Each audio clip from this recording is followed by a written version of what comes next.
सुर्खियों में। नमस्कार, बहुत बहुत स्वागत आप सभी का बजट पर केंद्रित इस खास कार्यक्रम में। केंद्रीय वित्त मंत्री निर्मला सीतारमण ने जब 1 फरवरी को बजट प्रस्तुत किया तो पूरे देश की निगाहें उन पर थी। ये बजट खास होना ही था क्योंकि पिछले साल कोविड महामारी के चलते देश ही नहीं पूरी दुनिया एक बड़े आर्थिक संकट के दौर से गुजरी। आज भी हम संभलने की कोशिश ही कर रहे हैं और पूरी उम्मीद की जा रही थी कि केंद्र सरकार बजट के रूप में देश की आर्थिक दिशा और दशा तय करने में सफल होगी। तो कैसा रहा ये बजट, क्या मिला हमें, कैसे इस बजट को हम देखें, इन सभी में हमारी मदद करेंगे वो 2 मेहमान जो आज हमारे साथ स्टूडियो में जुड़े हैं।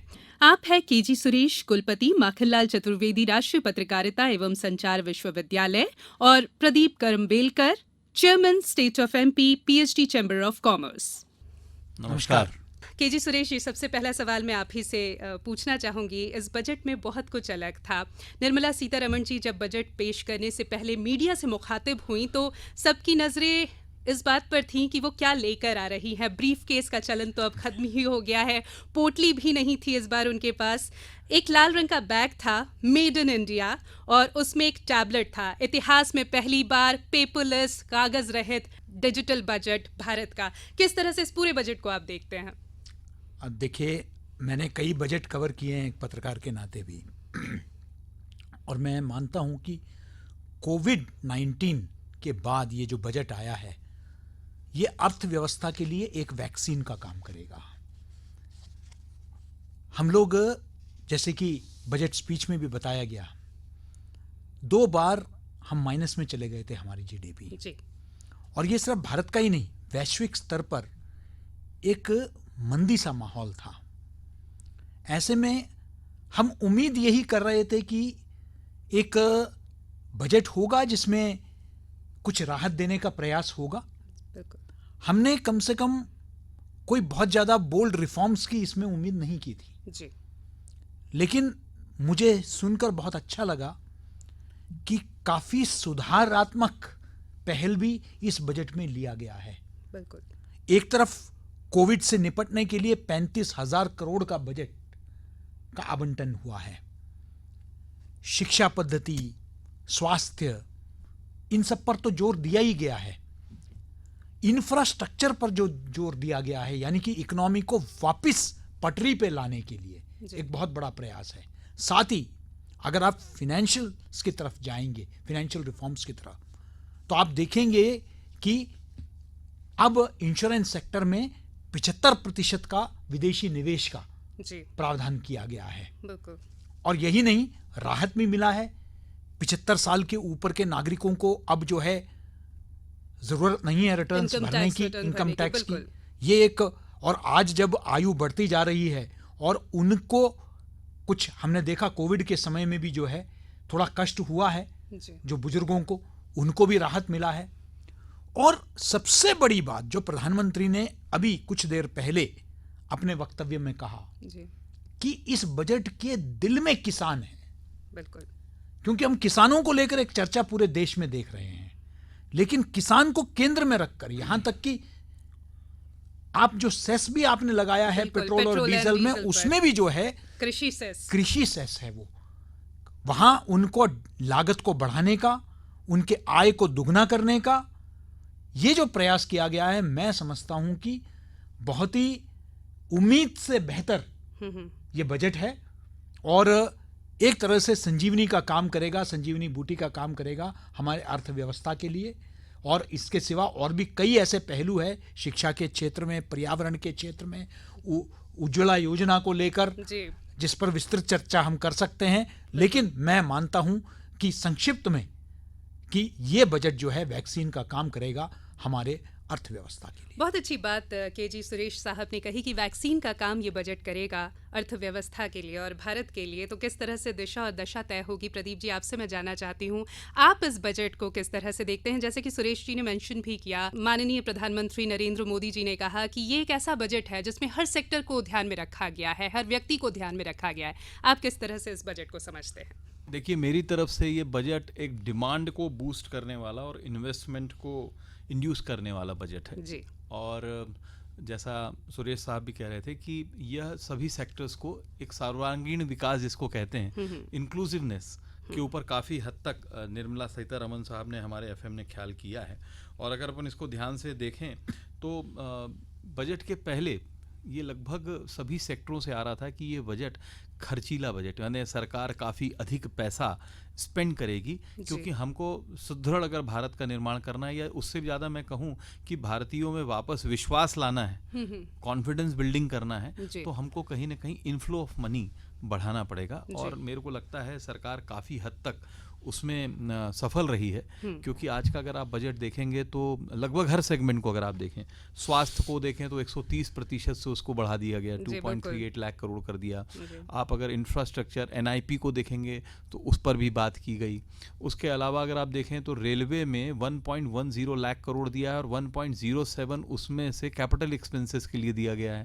रोड इंफ्रास्ट्रक्चर के लिए भी 1 लाख करोड़ से अधिक रुपए दिए गए हैं। अर्थात इन सभी चीज़ों में सरकार का प्रयास ये है कि हर क्षेत्रों में पैसों को पंप इन किया जाए। The reason is very simple, सरकार ये चाहती है कि हमारी जो कंज्यूमेबल इकोनॉमी है, 60% से अधिक हमारी इकोनॉमी का जो बेस है वो कंजम्पशन है।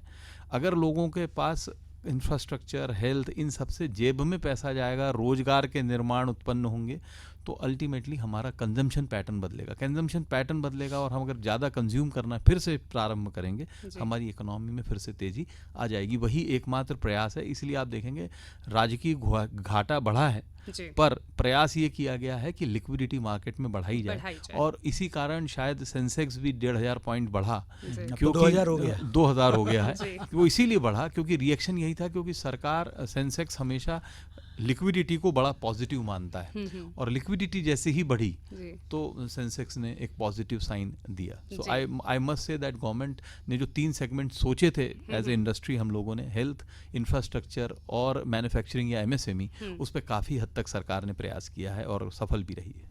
जी सुरेश जी, प्रदीप जी की ही बात को अगर मैं आगे बढ़ाऊं तो इन 3 सेक्टर्स में सरकार का जोर रहा है, इंफ्रास्ट्रक्चर, हेल्थ, MSME, और ये कहीं ना कहीं समय की मांग भी है। जिस तरह से आपने भी कहा कि कोविड के एक बहुत बुरे दौर से हम लोग गुजरे हैं। भारत के लिए एक अच्छी बात है कि हमारे पास स्वदेशी वैक्सीन है और कहीं ना कहीं जो अर्थव्यवस्था है धीरे धीरे पटरी पर आ रही है। लेकिन किस तरह से इंफ्रास्ट्रक्चर, हेल्थ, MSME में जो बजट के प्रावधान किए गए हैं, फोकस किया गया है, वो दूरगामी परिणाम लेकर आएंगे। ये दूरगामी परिणाम सिर्फ अर्थव्यवस्था के लिए नहीं होगा, एक एक व्यक्ति के लिए होगा। जिस तरीके से अगर आप हेल्थ पे आप देखेंगे निवेश, जरा सोच के देखिए, जब कोविड पहली बार डिटेक्ट होता है, हमारे यहाँ केसेस आने लगते हैं जी, उस वक्त हमारे पास बेसिक PPE किट बनाने की व्यवस्था नहीं थी। बिल्कुल। आज हम पूरे देश, दुनिया भर में हम PPE किट बेच रहे हैं। सिर्फ PPE किट ही नहीं, वेंटिलेटर भी हम बेच रहे हैं। बिल्कुल। हम आज वेंटिलेटर में आत्मनिर्भर हो गए, PPE किट्स में हम आत्मनिर्भर हो गए, सैनिटाइजर्स में तो थे ही पहले से जी। और अब वैक्सीन्स 100 से अधिक मुल्कों में भारत से वैक्सीन भेजा जा रहा है। भारत का अभी तो अपना 2 वैक्सीन तो है ही है जी। इसके सिवाय 3 और वैक्सीन ट्रायल स्टेज पे हैं। पूरा विश्व को एक तरह से जो वैश्विक नेतृत्व की बात कही है, हम किसी सामरिक ताकत के आधार पर नहीं, हमारा जो वसुधैव कुटुंबकम की जो एक नीति रही है, उसके अंतर्गत पड़ोसी मुल्कों को, गरीब मुल्कों को, अफ्रीका के मुल्कों को, लैटिन अमेरिका के मुल्कों को हम लोग जो है वैक्सीन दे रहे हैं आज। ये भारत का एक बहुत बड़ा देन है।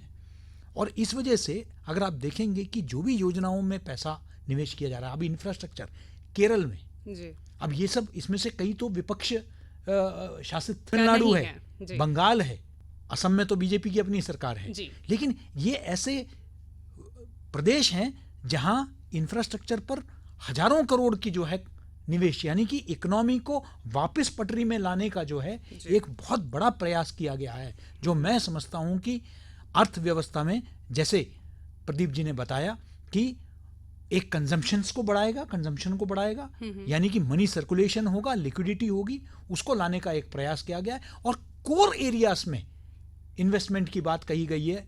सोलर पावर, यानी कि हम लोग सस्टेनेबल डेवलपमेंट गोल्स SDGs और MDGs उसके अनुकूल, यानी कि जो हमने COP21 और बाकी जगह जो पर्यावरण के हमने प्रतिबद्धताएं की है, वो तो अपनी जगह है, लेकिन आज भारत एक वैश्विक स्तर पर नेतृत्व प्रदान करने की बात कर रहा है। हमने इंटरनेशनल सोलर अलायंस प्रधानमंत्री ने जो है गठित किया था।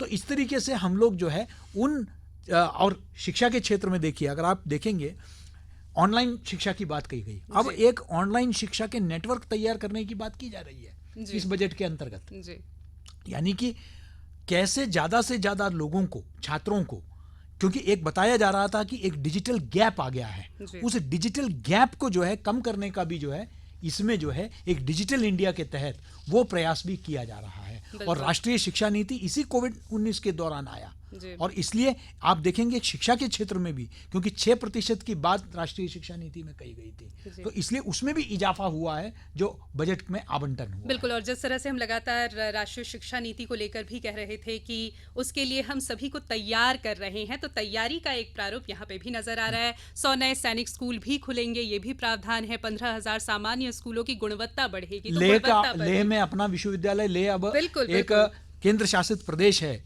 तो वहां जो है उसका अपना विश्वविद्यालय भी होगा। जी जी, जो अभी तक श्रीनगर पर, कश्मीर पर निर्भर था। जी जी, तो ये बड़ी बात है, गर्व करने की बात है। सस्टेनेबल लाइवलीहुड पर भी लगातार काम करता हुआ ये बजट नजर आ रहा है। प्रदीप जी, आपसे मैं जानना चाहूंगी कि जब भी एक बजट आता है तो एक आम इंसान के तौर पे, एक आम नागरिक के तौर पे आपकी उम्मीदें होती हैं कि टैक्स में हमें किस तरह की रियायत मिलेगी। उसमें कोई बदलाव नहीं किया गया है, वरिष्ठ नागरिकों की अगर हम बात छोड़ दें उसके अलावा, या फिर होता है कि चीज़ें सस्ती होंगी या महंगी होंगी।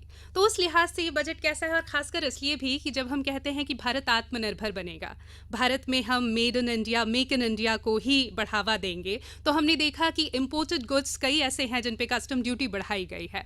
तो कहीं ना कहीं क्या ये बजट एक बैलेंस क्रिएट करने की कोशिश कर रहा है कि लोगों की एक जो बहुत ही जनरलाइज्ड डिमांड होती है कि शायद हमको इनकम टैक्स में कुछ राहत मिल जाए, वो उस तरह से तो नजर नहीं आ रही, लेकिन लॉन्ग रन में उनको फायदा ही इस बजट से होने वाला है, क्या आपको लगता है? हाँ, लॉन्ग रन में देखिए, पूरा बजट अगर आप देखेंगे तो शॉर्ट टर्म पे आधारित नहीं है, होना भी नहीं चाहिए। और अब हमें ऐसा स्वीकार कर लेना चाहिए जी कि जो सरकार ने अभी इनकम टैक्स की दरें हमारे व्यक्तिगत उस पर हैं, वो लगभग अपने मैक्सिमम पर हैं। मतलब अब इससे ज़्यादा कम होना बहुत ज़्यादा लाजमी नहीं होगा। हो सकता है एक जो डिमांड लोगों की हो सकती थी कि जो मिनिमम टैक्सेशन की स्लैब थी वो बढ़ाई जा सके, लेकिन शायद उसको सरकार ने इस बार नहीं बदला है। पर उसके अलावा अगर आप देखें तो डेवलपमेंटल साइड में सरकार ने 75 साल से बड़े, माने प्रैक्टिकली जो बेहतर हो सकता है कि हमारे परिवारों में जो सीनियर सिटीजन्स हैं उनको ITR से छूट दे दी है, ITR भरने से छूट लगातार कर दी उठती भी थी हर बजट से पहले कि वरिष्ठ नागरिकों को आखिर क्यों टैक्स देना पड़े। टैक्स देने के अलावा जो एक सबसे बड़ा विषय है कि देखिए सब चीज ऑनलाइन होती जा रही है, और 75 वर्ष से बड़ी उम्र के व्यक्ति के लिए ट्रांसफर होना, ऑनलाइन होना इतना आसान नहीं है। देखिए ये एक प्रैक्टिकल सुविधा है कि जब आप 75 साल से ऊपर के व्यक्ति, और हम आपसे ये सोचे कि अब आप ऑनलाइन सब कुछ भरेंगे और वर्किंग कर पाएंगे, जो पहले कभी नहीं था, so it's not feasible also, right. तो वो भी एक किया गया है। दूसरा, NRIs को जो प्रॉब्लम थी, NRI की ऑडिट की प्रॉब्लम्स को भी सॉल्व किया गया है। उसके अलावा मुझे जो बहुत बेहतर लगा कि जो स्क्रूटनी है उसके पीरियड को 3 साल केवल कर दिया है। मतलब 3 साल तक की फाइल ही रीओपन हो पाएंगी, पर जो लोग सही में गड़बड़ करते हैं उनकी फाइलें 10 साल तक, पे जाके वो 10 साल तक उनकी फाइल्स ओपन की जा सकती है। गवर्नमेंट कहीं ना कहीं ट्रांसपेरेंट होने का कोशिश कर रही है। सारे जो मैकेनिज्म है उनको फेसलेस किया जा रहा है इनकम टैक्स के पर्पज से। तो अगर आप लॉन्ग टर्म में देखेंगे तो उनको फायदा होगा। आपने जैसा कहा कि इंपोर्ट ड्यूटी बढ़ाई गई है, पर साथ में ड्यूटीज घटाई गई हैं स्टील पर, तांबे पर, सोने पर और चांदी पर। इसका मतलब यह है कि कहीं ना कहीं सरकार ये चाहती है कि जो हमारा मैन्युफैक्चरिंग सेक्टर है, जहां पर स्टील बहुत इंपॉर्टेंट रोल प्ले करता है, वहां पर प्राइसेस को जो बढ़ गई थी उसको कहीं ना कहीं कंट्रोल किया जा सके और हम अपनी आत्मनिर्भरता की ओर बढ़ सकें। तो साथ में जैसा सर भी उल्लेख कर रहे थे, स्वास्थ्य सेवाओं में भी जितने इंसेंटिव्स दिए गए हैं, इवन सोलर के लिए भी एक नई एनर्जी के लिए भी एक नए सेटअप और एक इंस्टीट्यूशन, नेशनल इंस्टीट्यूशंस की बात की गई है।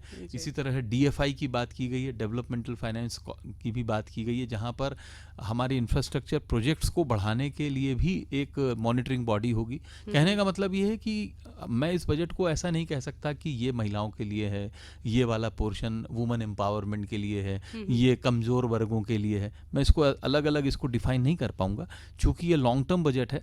लॉन्ग टर्म हमेशा से सरकार की पिछली कई बार से सरकार लॉन्ग टर्म बजट देती रही है, और इस बार भी उन्होंने और एक्सटेंडेड वर्जन किया है, जिसमें हम लगातार डिस्टिंग्विश नहीं कर सकते, न जेंडर पर न किसी और बेस पर। हम ये कह सकते हैं वन नेशन का बजट है, जी। This is one nation budget, so one nation budget inclusive of everything है। बहुत अच्छी बात आपने कही कि ये किसी एक वर्ग का नहीं, किसी एक जेंडर का बजट नहीं, ये पूरे देश का बजट है और आने वाले समय में ये बहुत अच्छे परिणाम लेकर आएगा, ऐसी ही उम्मीद हम सब कर रहे हैं। सुरेश जी, आपसे अगर मैं जानना चाहूँ, कुछ बातों का आपने भी जिक्र किया, जैसे उज्ज्वला योजना में अब तक 8 करोड़ से ज़्यादा लोग लाभान्वित हो चुके हैं, 1 करोड़ लोग और लाभान्वित होंगे, ये लक्ष्य रखा गया है।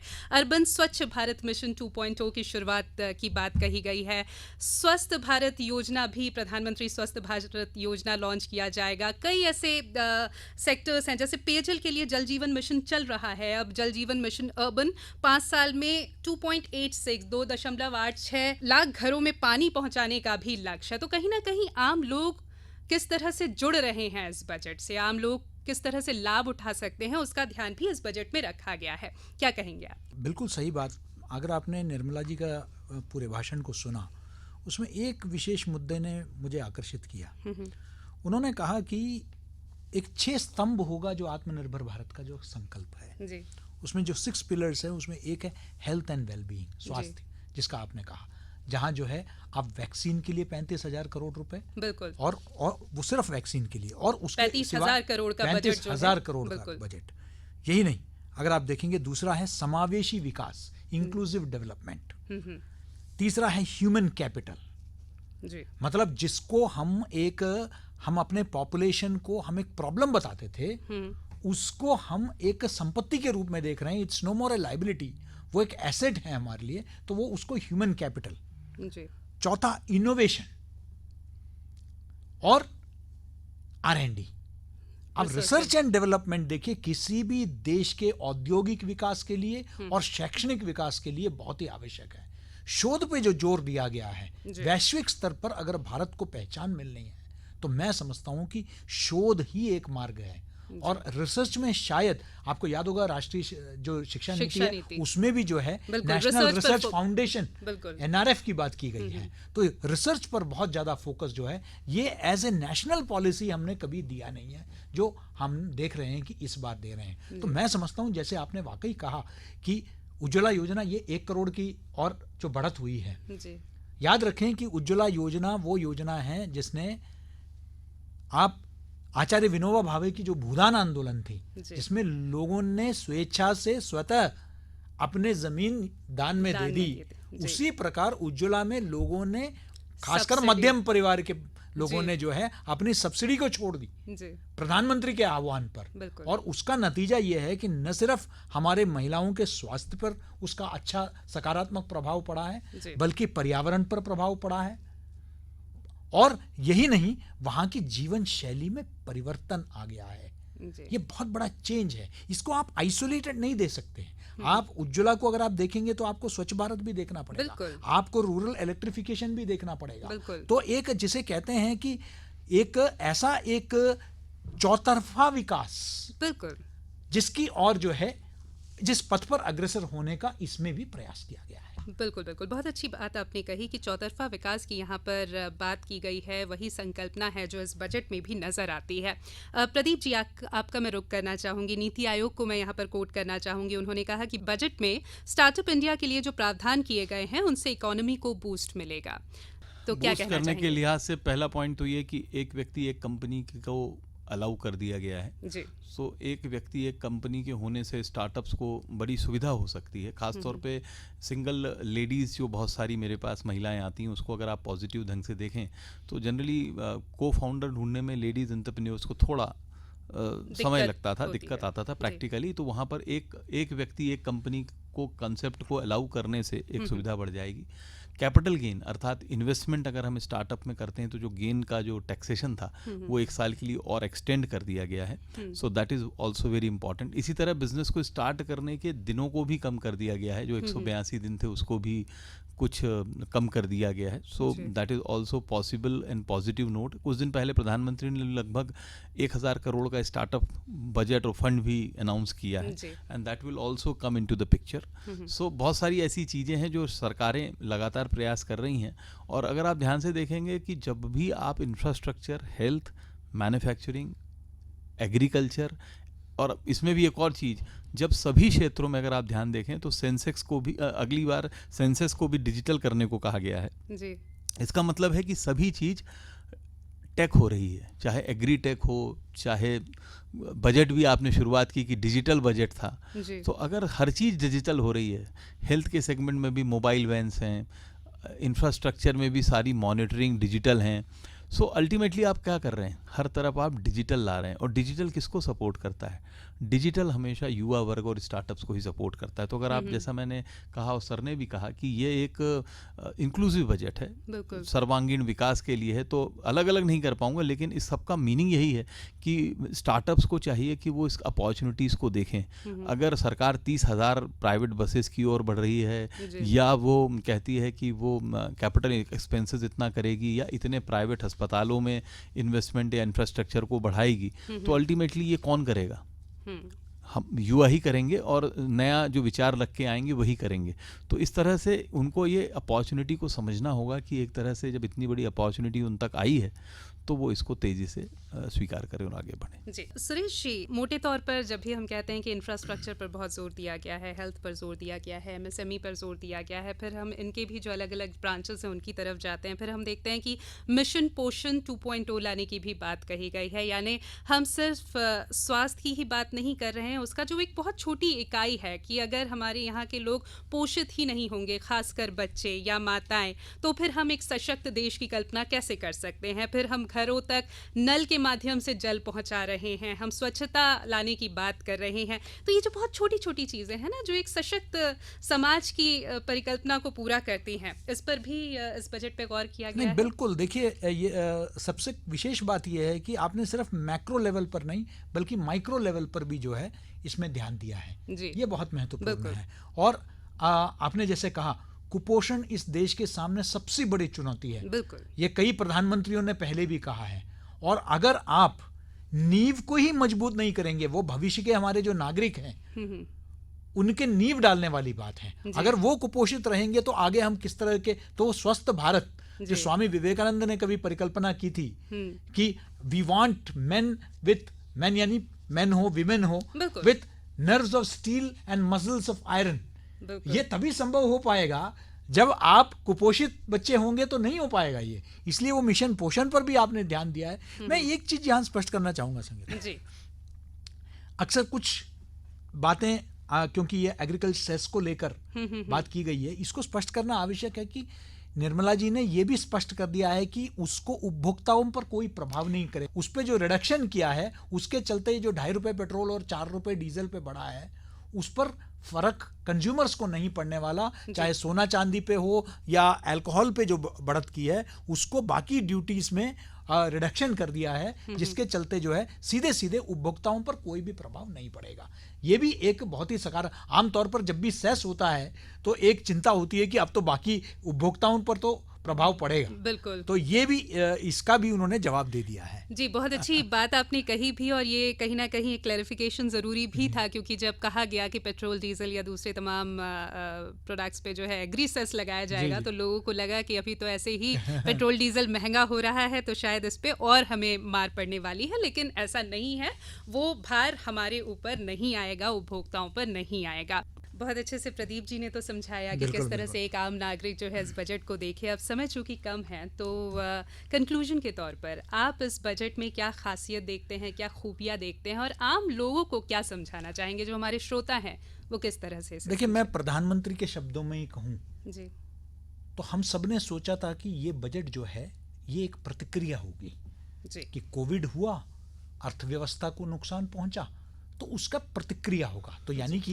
It would be A reactive budget. लेकिन प्रधानमंत्री ने जैसे कहा कि ये रिएक्टिव बजट नहीं है, ये एक एक्टिव बजट है जी। यहाँ एक सक्रियता के साथ उन समस्याओं का समाधान ढूंढने का प्रयास तो है, साथ में कुछ ऐसे पहल लिया है जिनका दूरगामी परिणाम होने जा रहा है। जी निर्मला सीतारमण जी जब आज अपना बजट भाषण दे रही थी तो उन्होंने रविंद्रनाथ टैगोर की लिखी हुई कुछ पंक्तियां भी दोहराई। उन्होंने कहा, faith is the bird that feels the light and sings when the dawn is still dark. यानी जब भोर होने वाली होती है, फिर भी अंधेरा होता है, लेकिन पक्षी ये जान जाते हैं, उन्हें ये उम्मीद होती है कि उजाला होगा और इसलिए वो गुनगुनाने लगती हैं। तो कहीं ना कहीं ये बजट ऐसा ही है। भारत हमेशा से आकांक्षाओं का, उम्मीदों का देश रहा है और हम भी यही विश्वास करते हैं कि ये बजट आने वाले समय में हम सब के लिए, पूरे देश के लिए कल्याणकारी होगा। बहुत बहुत धन्यवाद केजी सुरेश जी आपका भी, प्रदीप जी आपका भी हमारे साथ जुड़ने के लिए। इसी के साथ बजट पर केंद्रित इस कार्यक्रम में फिलहाल इतना ही। इजाजत दीजिए, नमस्कार। सुर्खियों में